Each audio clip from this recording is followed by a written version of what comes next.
Hi hello ನಮಸ್ಕಾರ ಸ್ನೇಹಿತರೆ. ಅಮ್ಮು ಮತ್ತು ಸಿದ್ದು ಲವ್ ಸ್ಟೋರಿ ಹೊರಬೀಳ್ತದೆ.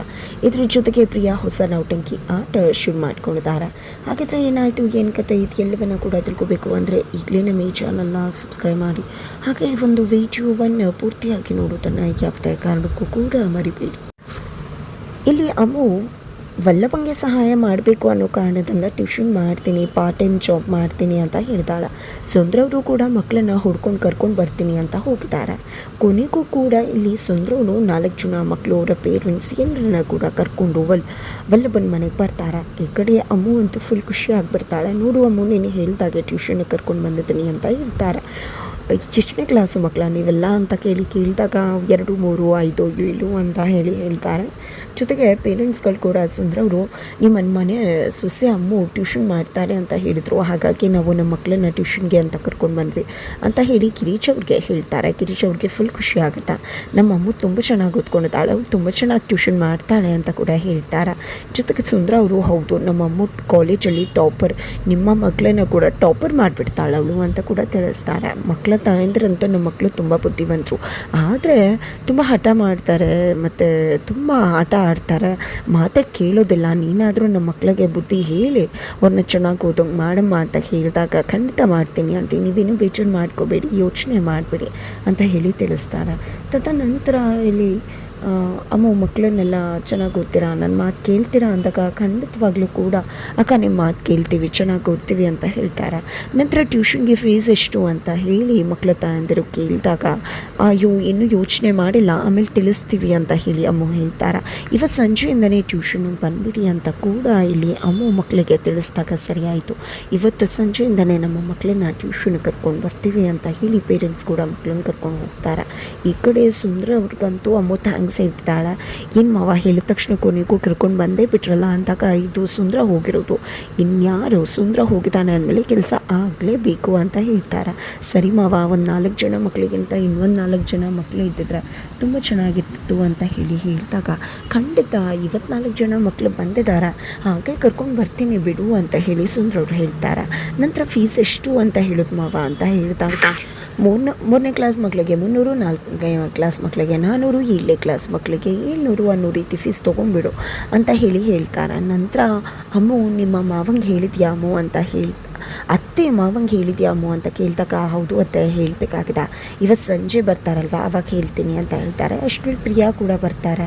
ಏನಮ್ಮು ಹೇಳಿದಾಗೆ ಟ್ಯೂಷನ್ ಮಾಡ್ತಿದ್ಯಲ್ಲ ಅಂದಾಗ, ಹೌದಕ್ಕ ಮಾಡ್ತಾ ಇದ್ದೀನಿ, ನೀವು ಕೂಡ ಹೆಲ್ಪ್ ಮಾಡ್ತೀನಿ ಅಂತ ಹೇಳಿದ್ರ ಅಲ್ವಾ, ನೀವು ಕೂಡ ಹೆಲ್ಪ್ ಮಾಡಬೇಕು ಆಯಿತಾ ಅಂದಾಗ, ಏನು ನಾನು ಕೂಡ ಹೆಲ್ಪ್ ಮಾಡಬೇಕಾ ಅಂತ ಹೇಳಿ ಪ್ರಿಯಾ ಕೇಳಿದಕ್ಕೆ, ಯಾಕಕ್ಕ ಹೆಲ್ಪ್ ಮಾಡೋದಿಲ್ವಾ, ನೀವು MA ಇಂಗ್ಲೀಷ್ ಇದು ಪೋಸ್ಟ್ ಗ್ರ್ಯಾಜುಯೇಷನ್ ತೊಗೊಂಡಿದ್ರ ಅಂತ ಹೇಳಿದಾಗ, ಮಾಡ್ತೀನಿ ಅಂತ ಪ್ರಿಯಾ ಅನ್ಕೋತಾರೆ.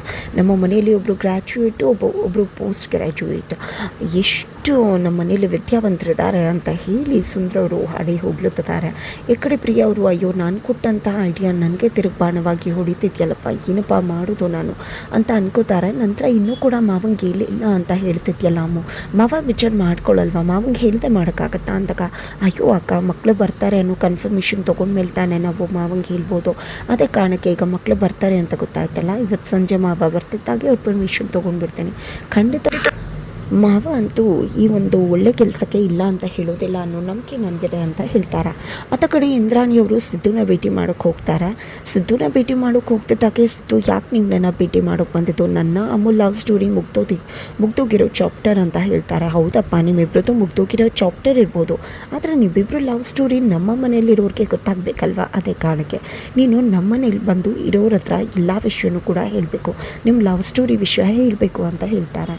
ಇಲ್ಲ ಯಾವುದೇ ಕಾರಣಕ್ಕೂ ಅದು ಸಾಧ್ಯ ಇಲ್ಲ ಅಂತ ಹೇಳಿ ಸಿದ್ದು ಹೇಳಿದಾಗ, ಯಾಕೆ ಸಾಧ್ಯ ಇಲ್ಲ, ನೀನೇನಾರು ಸಾಧ್ಯ ಇಲ್ಲ ಅಂದರೆ ಖಂಡಿತ ನಿನ್ನನ್ನಂತೂ ಸುಮ್ಮನೆ ಬಿಡುವುದಿಲ್ಲ, ನನಗೆ ಗಂಗಾಧರಯ್ಯನು ಇನ್ಸ್ಪೆಕ್ಟರ್ ಗೊತ್ತಿದ್ದಾರೆ, ಈಗಲೇ ಕಾಲ್ ಮಾಡ್ತೀನಿ, ನೀನು ಒತ್ತು ಹೇಳ್ಕೊಂಡು ಹೋಗ್ತಾರೆ, ನಿನಗೆ ಸರಿಯಾಗಿ ಪಾಠ ಕಲಿಸ್ತಾರೆ ಅಂತ ಇಂದ್ರಾಣಿಯವರು ಹೇಳಿದಾಗ, ಬೇಡ ಸರಿ ಆಯಿತು ಬಂದು ಹೇಳ್ತೀನಿ ಅಂತ ಹೇಳಿದಾಗ, ಸರಿ ಆಯಿತು ಇವತ್ತೇ ಬಂದು ಹೇಳಿಬಿಡು ಆಯಿತಾ ಅಂತ ಹೇಳ್ತಾರೆ. ಆದರೂ ಕೂಡ ಅಮ್ಮ ಹೇಳ್ತಾ ಇದ್ಲು, ಅವ್ರ ತಂದೆ ಚಿಕ್ಕಪ್ಪ ತುಂಬ ಕೋಪಿಸ್ಟ್ರಂತೆ, ಏನು ಬೇಕಿದ್ರು ಮಾಡಿಬಿಡ್ತಾರಂತೆ, ನಾನು ಸತ್ಯ ಹೇಳಿದ್ಮೇಲೆ ಅವ್ರು ನನ್ನ ಸುಮ್ಮನೆ ಬಿಡ್ತಾರಾ ಅಂದಾಗ, ಈ ಇಂದ್ರಾಣಿ ಇದ್ದಾಳಲ್ವ ಅವಳು ನಿನ್ನನ್ನು ಕಾಪಾಡ್ತಾಳೆ, ನೀನು ಯೋಚನೆ ಮಾಡಬೇಕಾಗಿಲ್ಲ, ನಾನೇ ನನ್ನ ಕಾಪಾಡ್ತೀನಿ ಆಯಿತಾ ಅಂತ ಹೇಳಿ ಇಂದ್ರ ಅವರು ಹೇಳ್ತಾರೆ. ಏ ಅಮ್ಮು ಇನ್ನು ಸ್ವಲ್ಪ ಹೊತ್ತು ಅಷ್ಟೇ ಕಣ ನನಗೆ ನೆಮ್ಮದಿ, ನೋಡ್ತಾ ಇರು ನಿನ್ನ ನೆಮ್ಮದಿನ ಹೀಗೆ ಛಿದ್ರ ಮಾಡ್ತೀನಿ ಅಂತ ಇಂದ್ರಾಣಿಯವರು ಮನಸ್ಸಲ್ಲಿ ಅನ್ಕೋತಾರೆ. ನಂತರ ಇಲ್ಲಿ ಮೀನಾ ಕೇಶವ ಇಬ್ಬರು ಕೂಡ ಖುಷಿಯಿಂದ ಸಮಯ ಕಳೀತಿದ್ದಾರೆ. ಈ ಕಡೆ ಮೀನಾ ಟ್ರೈನಿಂಗ್ ಹೋಗೋಕ್ಕೆ ರೆಡಿ ಆಗಿದ್ದಾಳೆ, ಈ ಕಡೆ ಕೇಶವ ಟ್ರೈನಿಂಗ್ ಹೋಗ್ಬೇಡ ಮೀನಾ, ಇಲ್ಲೇ ಒಳ್ಳೆ ರೀತಿ ಟೈಮ್ ಸ್ಪೆಂಡ್ ಮಾಡೋಣ ಅಂತ ಹೇಳಿದಾಗ, ಹೌದಾ ಟ್ರೈನಿಗೆ ಬಂದಿರೋದು, ಟ್ರೈನಿಂಗಿಗೆ ಅಬ್ಸೆಂಟ್ ಆಗಿಬಿಡ್ಲಾ, ಏನು ಮಾತಾಡ್ತಿದ್ಯಾ ಕೇಶವ ನೀನು ಅಂದಾಗ, ಸರಿ ಆಯಿತು ಮೀನಾ ನಾನೇ ನಿನ್ನನ್ನು ಡ್ರಾಪ್ ಮಾಡ್ತೀನಿ ಆಯಿತಾ, ಇಬ್ಬರು ಕೂಡ ಆಟೋದಲ್ಲಿ ಹೋಗೋಣ ಟ್ರೈನಿಂಗ್ ಸೆಂಟರ್ಗೆ, ಜೊತೆಗೆ ಅದಕ್ಕೂ ಮುನ್ನ ಇಲ್ಲಿ ತಿಂಡಿ ತಿನ್ನೋಕೆ ಇಬ್ಬರು ಕೂಡ ಹೋಗೋಣ ಅಂತ ಹೇಳಿ ತಿಳಿಸ್ತಾರೆ. ಸರಿ ಆಯಿತು ಕೇಶವ, ಇಬ್ಬರು ಕೂಡ ಹೋಗಿ ತಿಂಡಿ ತಿನ್ಕೊಂಡು ಹಾಗೆ ನಡ್ಕೊಂಡು ಹೋಗ್ಬಿಡೋಣ ಟ್ರೈನಿಂಗ್ ಸೆಂಟರ್ಗೆ, ಜಸ್ಟ್ 700 ಮೀಟ್ರ್ ಅಷ್ಟೇ ಇರುವುದು ಅಂದಾಗ, ಸರಿ ಆಯಿತು ಮೀನಮ್ಮ ನಡಿ ಹೋಗೋಣ ಅಂತ ಕೇಶವ ಹೇಳ್ತಾರೆ. ಅಷ್ಟರಲ್ಲಿ ಅಪ್ಪ ನಂದವರು ಕಾಲ್ ಮಾಡಿದ್ದೆ, ನೋಡು ಕೇಶವ ಮೀನಾ ಹೊರಟ್ಲಾ ಅಂತ ಹೇಳಿದಾಗ, ಹಾಂ ಅಪ್ಪ ಮೀನಾ ಹೊರಟ್ಲು ಅಂತ ಹೇಳ್ತಾರೆ. ಹಾಗಿದ್ರೆ ಈಗಲೇ ಹೋಗಿ ನನ್ನ ಫ್ರೆಂಡ್ ಅಂಗಡಿಗೆ ಅಲ್ಲಿ ಹೇಗಿದೆ ಏನು ಎಲ್ಲ ತಿಳ್ಕೊಂಡು ಬಾ, ಅವ್ರು ಸಂಜೆ ಆದಮೇಲೆ ಇರೋದಿಲ್ವಂತೆ ಅಂತ ಹೇಳ್ತಾರೆ.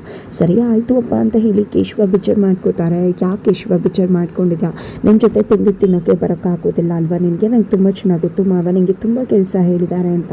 ಸರಿ ಆಯಿತು ಮುಗಿಸ್ಕೊಂಡು ಬಾ ಅಂತ ಹೇಳ್ತಾರೆ. ಆದರೂ ಮೀನಮ್ಮ ಅಪ್ಪ ಹೇಳಿರೋ ಕೆಲಸ ಆಮೇಲೆ ಮಾಡೋಣ ಅಂತ ಅಂದ್ಕೊಂಡಿದ್ದೆ, ಆದರೆ ಅಪ್ಪ ಈಗಲೇ ಹೋಗಬೇಕು ಅಂತ ಹೇಳಿಬಿಟ್ರು, ಬೇಜಾರು ಮಾಡ್ಕೋಬೇಡ ಅಂದಾಗ, ನನಗೆ ಯಾಕೆ ಬೇಜಾರು ಆಗುತ್ತೆ ಕೇಶವ, ಬೇಜಾರು ಮಾಡ್ಕೊಳ್ಳೋದು ಏನಿಲ್ಲ, ಸಂಜೆ ನಾವು ಬರ್ತೀವಲ್ವಾ ಅಷ್ಟರಲ್ಲಿ ನೀನು ಕೂಡ ಎಲ್ಲ ಕೆಲಸ ಮುಗಿಸ್ಕೊಂಡು ಬಂದುಬಿಡು, ಆಮೇಲೆ ಯಾವುದೇ ಒತ್ತಡ ಕೂಡ ಇರೋದಿಲ್ಲ, ಆರಾಮಾಗಿ ಇಬ್ಬರು ಕೂಡ ಹೋಗಿ ಆಡ್ಕೊಂಡು ವಾಪಸ್ ಬರೋಣ ಆಯಿತಾ ಅಂದಾಗ, ನೀನು ಬೇಜಾರು ಆಗ್ತಿಲ್ವಾ ಮೀನಮ್ಮ, ನನಗೆ ಅಷ್ಟು ಬೇಜಾರು ಆಗ್ತದೆ ಅಂತ ಕೇಶವ ಹೇಳೋದಕ್ಕೆ, ಖಂಡಿತ ಬೇಜಾರು ಆಗ್ತಿಲ್ಲ, ಯಾಕೆ ಬೇಜಾರು ಮಾಡ್ಕೋಬೇಕು, ಇದೆಲ್ಲ ನಂಗೆ ಅಭ್ಯಾಸ ಆಗಿಬಿಟ್ಟಿದೆ ಅಂತ ಹೇಳಿ ಮೀನಾ ಬೇಜಾರು ಮಾಡ್ಕೊಂಡು ಅಲ್ಲಿಂದ ಹೊರಡ್ತಾರೆ. ಈ ಕಡೆ ಪ್ರಿಯಾಗೆ ಮಾಧವ್ ಅವರು ಅವ್ರ ತಂದೆ ತಾಯಿಗೆ ಕೊಡೋದಕ್ಕೆ ಲಕ್ಷಾಂತರ ರೂಪಾಯಿ ತಂದು ಕೊಟ್ಟಿದ್ದಾರೆ. ಒಂದು ಲಕ್ಷಾಂತರ ರೂಪಾಯಿಯನ್ನು ತೆಗೆದುಕೊಂಡು ಅಮ್ಮನ ಮನೆಗೆ ಹೋಗಬೇಕು ಅಂತ ಮರುದಿನ ಇಲ್ಲಿ ಪ್ರಿಯಾ ರೆಡಿ ಆಗ್ತಾರೆ. ಬಟ್ ಅದಕ್ಕೂ ಮುನ್ನ ಇಲ್ಲಿ ಮಾವನ ಅದು ಮಾಧವ ಅವರ ಆಫೀಸ್ ಜೊತೆಗೆ ಮಾವನಿಗೂ ಕೂಡ ಊಟ ತೊಗೊಂಡು ಹೋಗ್ತೀನಿ, ಸುಂದರ ಮಾವನಿಗೂ ಊಟ ತೊಗೊಂಡು ಹೋಗ್ತೀನಿ ಅಂತ ಪ್ರಿಯಾ ಹೇಳ್ತಿದ್ದಾರೆ. ಬಟ್ ಇಲ್ಲಿ ಗಿರಿಜ್ ಅವರು, ಬೇಡ ಪ್ರಿಯಾ ನೀನು ತೊಗೊಂಡು ಹೋಗಬೇಡ, ನಾನು ಮತ್ತು ಮೀನಾ ಒಂದಿನ ತೊಗೊಂಡು ಹೋಗಿದ್ವಿ, ನಿಮ್ಮ ಮಾವ ತುಂಬ ವಿಚಾರ ಮಾಡಿಕೊಂಡ್ರು, ಅವ್ರಿಗೆ ಅಂಗಡಿಲೆಲ್ಲ ಊಟ ತಿನ್ನೋದು ಅಷ್ಟು ಇಷ್ಟ ಆಗೋದಿಲ್ಲ, ಜನಗಳು ಬರ್ತಾರಲ್ವ ಅದಕ್ಕೆ ಅವ್ರಿಗೆ ಹಿಡ್ಸು ಮರ್ಸಾಗುತ್ತೆ, ಇನ್ನು ಮುಂದೆ ತೊಗೊಂಡು ಬರಬೇಡಿ, ಇದು ಬೇರೆ ಹೊಸ ಅವತಾರ ತೆಗ್ತಿದ್ದೀರಾ ಅಂತ ಬೈದು ಬಿಟ್ರು ಅಂದಾಗ, ಅಯ್ಯೋ ಅತ್ತೆ ಪರವಾಗಿಲ್ಲ ನೀವೇನು ಅನ್ಕೋಬೇಡಿ, ಮಾವ ಏನು ಅನ್ನೋದಿಲ್ಲ, ಖಂಡಿತ ಅವ್ರಿಗೆ ಇಷ್ಟ ಆಗುತ್ತೆ, ನಾನು ತೊಗೊಂಡು ಹೋಗ್ತೀನಿ ಅಂತ ಹೇಳಿ ಅತ್ತೆ ಮಾತು ಕೇಳಿದೆ ತೊಗೊಂಡು ಹೊರಟೇ ಬಿಡ್ತಾರೆ ಪ್ರಿಯಾ. ಈ ಕಡೆ ನೋಡ್ತೀಯ ಅಮ್ಮು, ನಾವು ಅಷ್ಟೆಲ್ಲ ಬಗೆಯಿಂದ ಹೇಳ್ತಾ ಇದ್ರು ಕೂಡ ಇವಳನ್ನ ಮಾತೇ ಕೇಳೋದಿಲ್ಲ ಅಂತ ಏನು ಹೇಳ್ತೀನೋ ಮಾಡ್ತೀನೋ ಅದೇ ಸರಿ ಅನ್ನೋ ರೀತಿ ಪ್ರಿಯಾ ನಡ್ಕೋತಾಳಲ್ಲ ಅಂದಾಗ, ಅಯ್ಯೋ ಮಾವ ಹೆಂಗೆ ಊಟ ತೊಗೊಂಡು ಹೋಗ್ತಿದ್ದಾರಲ್ವಾ, ಅಲ್ಲೇ ಎಲ್ಲವೂ ಕೂಡ ಅವರೇ ಹೇಳ್ತಾರೆ ಬಿಡಿ, ಅವ್ರು ಹೇಳಿದ್ರೆ ಕೇಳಬಹುದೇನೋ ಅಂತ ಹೇಳಿ ಅಮ್ಮು ಹೇಳ್ತಾರೆ. ಖಂಡಿತವಾಗ್ಲೂ ಇಲ್ಲಿ ಪ್ರಿಯಾ ಊಟ ತೊಗೊಂಡು ಹೋಗ್ತಿರೋದೆ ಅಮ್ಮು ಹೇಳೋಕ್ಕೂ ಮುನ್ನ ಆ ಒಂದು ಟ್ಯೂಷನ್ ಮ್ಯಾಟರನ್ನು ಮಾವನಿಗೆ ಮುಟ್ಸೋಕ್ಕೋಸ್ಕರ. ಜೊತೆಗೆ ಇದ್ದ ಕಡೆ ಸಿದ್ದು ಅಮ್ಮು ಮನೆಗೆ ಎಂಟ್ರಿ ಕೊಟ್ಟಿದ್ದಾರೆ. ಇಂದ್ರ ಅವ್ರಿಗೆ ಕಾಲ್ ಮಾಡಿ ನಾನು ನಿಮ್ಮ ಮನೆ ಎದುರುಗಡೆ ಇದ್ದೀನಿ ಅಂದಾಗ, ಬಾಪ ಒಳಗಡೆ ಅಂತ ಹೇಳ್ತಾರೆ. ಈ ಕಡೆ ಸಿದ್ದು ಬಂದಿರೋದನ್ನು ವಲ್ಲಭ ನೋಡಿದ್ದೆ, ಸತ್ಯ ಹೇಳೋಕೆ ಹೋಗಿದ್ದಾನ ಅಂತ ಬಿಚ್ಚಿ ಬಿಡ್ತಿದ್ದಾರೆ. ಕೊನೆಗೂ ಕೂಡ ಇಲ್ಲಿ ಸಿದ್ದು ಮನೆ ಒಳಗಡೆ ಹೋಗ್ತಿದ್ದಾಗ ಅಲ್ಲಿ ಸೂರ್ಯಕಾಂತ್ ಚಂದ್ರಕಾಂತ್ ಇಬ್ಬರು ಇರ್ತಾರೆ. ನಾನೇ ಇವ್ರನ್ನ ಕರೆಸಿದ್ದು ಅಂತ ಇಂದ್ರಾಣಿಯವರು ಹೇಳ್ತಾರೆ. ಏನು ವಿಷಯ ಏನು ಅಂದಾಗ ಅಮ್ಮು ಅನ್ನೋ ಹೆಸರನ್ನು ತೆಗಿತಿದ್ದಾಗೇನೆ ಇಲ್ಲಿ ಚಂದ್ರಕಾಂತ್ ಸೂರ್ಯಕಾಂತ್ ಕೆಂಡವಾಗ್ತಿದ್ದಾರೆ. ಮುಂದೇನಾಗುತ್ತೆ ಮುಂದಿನ ವಿಡಿಯೋ